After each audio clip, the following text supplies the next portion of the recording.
The next two UFL teams we are previewing on Football Scientific this week are the Michigan Panthers of the USFL Conference. Last year, the Michigan Panthers were the second best team on the USFL Conference, although they had an equal record to the Birmingham Stallions.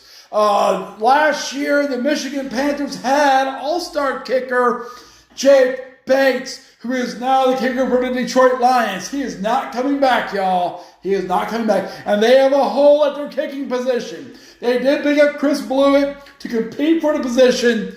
He was then released at the end of training camp and picked up by the Houston Texans. They blew it with Blewett.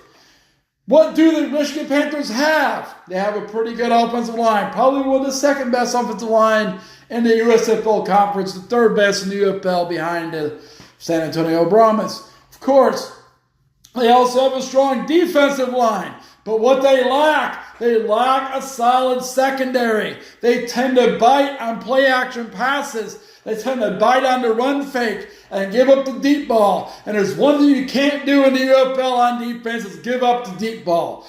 So many teams play cover six. They keep the game in front of them. But the Michigan Panthers tend to have their safeties get too far upfield because of their run fake and give up the deep ball. Also, the Panthers lack a true starting quarterback, and they will have Danny Etling compete with Bryce Perkins for that position, both of which are substandard UFL quarterbacks, in my opinion. Next, the St. Louis Battlehawks from the XFL Conference are in a very similar position to the Michigan Panthers. They have a very good offensive line. They have a great running back in Jacob Sailors, but they also lack a quarterback that's truly going to be the identity of the team. A.J. McCarron was that quarterback, but he has moved on to something different, anything different. He is tired of the UFL. A.J. McCarron's gone. In his place, you have Manny Wilkins, who was the backup quarterback last year. You have Max Duggan, who played for TCU. He got destroyed by the Georgia Bulldogs in the national championship game. He has not been seen on the field since. Maybe it's the preseason games for the LA Chargers. Unfortunately for the St. Louis Battlehawks during training camp, there was no clear winner.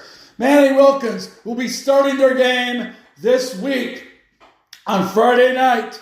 And Max Duggan will probably get some playing time. And they'll be battling to see which quarterback can take control of the St. Louis Battlehawks.